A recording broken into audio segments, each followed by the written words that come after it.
We'll start off with Lauren Rosh.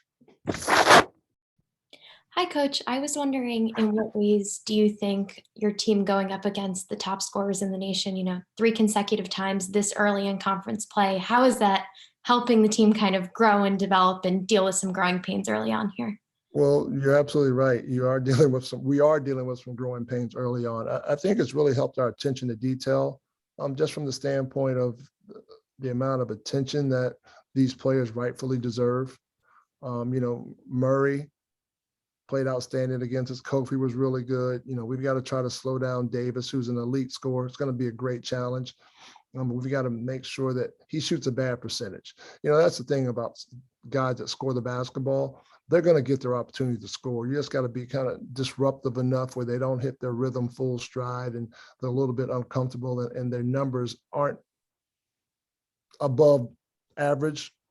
And you just want to try to keep them average to below average if you can in a perfect world. But Davis is a terrific scorer. And Davidson, he doesn't get the recognition across the country, but, he's one of the better 2 guards in the country as well. Thank you. Mm-hmm. Emily, Jean Baba. Hi, I'm kind of just going off that with Johnny Davis, without giving away game plan stuff, but how do you try to make a player that good shoot a bad percentage? I mean, what do you want to see from your defense there? We want him to shoot contested shots. You're not going to stop him from scoring. He's going to score the basketball. He's going to shoot the basketball. He's a great player, and he's second in the country for a reason in scoring the basketball. And so, excuse me, you just want to be there to contest. You want to make his catches challenged, no easy catches, and you don't want to do anything to let him get himself going. You don't want to fall asleep and give up a back door. You don't want to commit an unnecessary foul on a jump shot where he can go to the free throw line and see the ball go through the hoop. And the biggest thing, like I said, is just try to be there, have a hand in his face, and make him work. Go to Bruce Posner. Hey, Coach. 2 things. Number one, how's the team taking the fact they've gotten off to a slow conference start? Spirit's still there, still confidence there. And also, in a case like Johnny Davis, do you assign one guy to stick on him per se? Or are you going to rotate different guys? Or is there anything special you draw up for him or not necessarily? Well, I'll go back to your first question. And the Spirit was really good at practice today. Yesterday was a day off, had to be a day off just the way our schedule works out.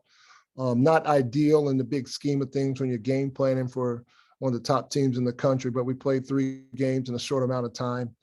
And so today's practice was good. We had a lot of spirit. Guys, got up and down a little bit, did some game planning, did some fine tuning of some things that we're looking forward to using in the game. And, Davis, there'll be a lot of guys that get a chance at him. He's a great basketball player, and we'll try to keep fresh bodies on him. We'll try to throw different guys on him. We'll put some guys his size on him. We'll put some smaller guys on him. We might put a taller guy on him. It just depends on the matchups and who we have out there on the court at that particular time when he's out there. Thank you.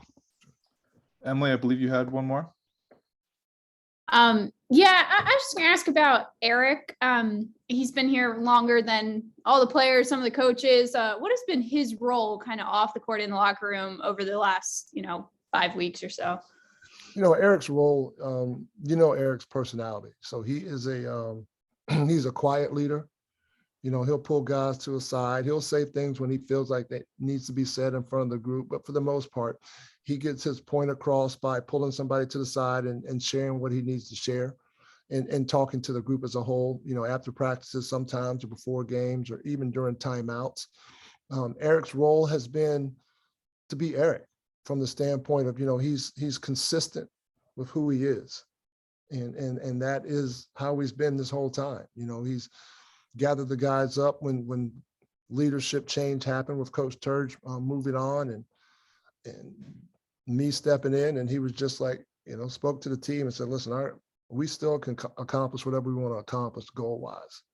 And so, for me, he's always been somebody that I know I can lean on in the sense of he's going to be Eric. He's going to go out and he's going to give you what he's got, but his personality is always going to be one of a leader because of his demeanor, and everybody respects him.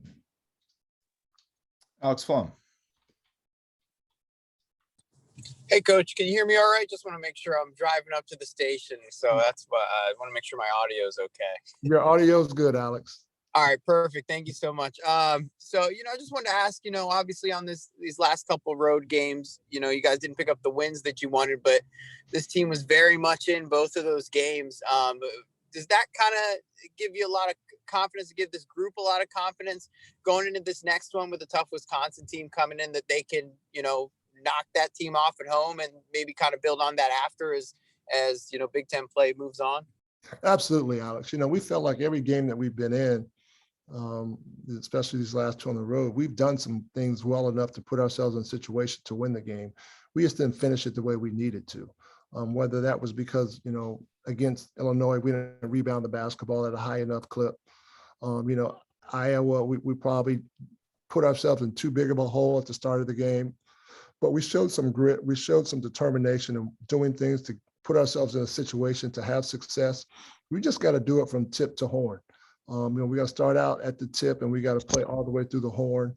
And I think the mentality that we practiced with today will carry over in the game. It was a good practice. We had a lot of energy. It was spirited. It was a fun day. And we've just got to step out on that court and enjoy playing on our home court. We got to protect our home court. And we definitely need all the Maryland Terps to come and give us some noise and support and bring some energy for us, because we faced that the last two times on the road. And I feel like that helped those teams as well. Emma Schuster. Hi, Coach. I have two quick questions. You mentioned a little back that you might have some taller guys tomorrow on Johnny. Could that possibly lead to Q and Julian seeing some playing time together? And how much of a concern does little production from the bench seem to play, and what changes are being implemented to kind of fix that? Yeah, I like to play our two big guys together really hard the last couple games just because of the matchups. Keegan Murray was a 4-man, and, playing against Kofi, we got in foul trouble early on, so there wasn't a lot of opportunity to play those guys together. So yeah, we'll try to mix in some different opportunities and sets when those guys are out on the court together in terms of Julian and Q. And as far as guarding Davis, yeah, we'll throw, like I said, we'll just throw different people at them. It might be something where someone goes out there and they're having a little bit of success with him in terms of making him work hard for his catches and contesting his shots, and they get an extended look on them. But for the most part, we want to try to keep a fresh body on them at all times. Bruce, do you have one more?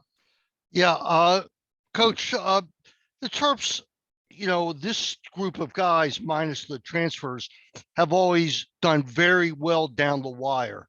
And it seems like the pattern of so far is the first 10 minutes they come out and they ain't got it. And then the second 10 minutes of the half, whether Coburn or whatever was in the game, they played unbelievable.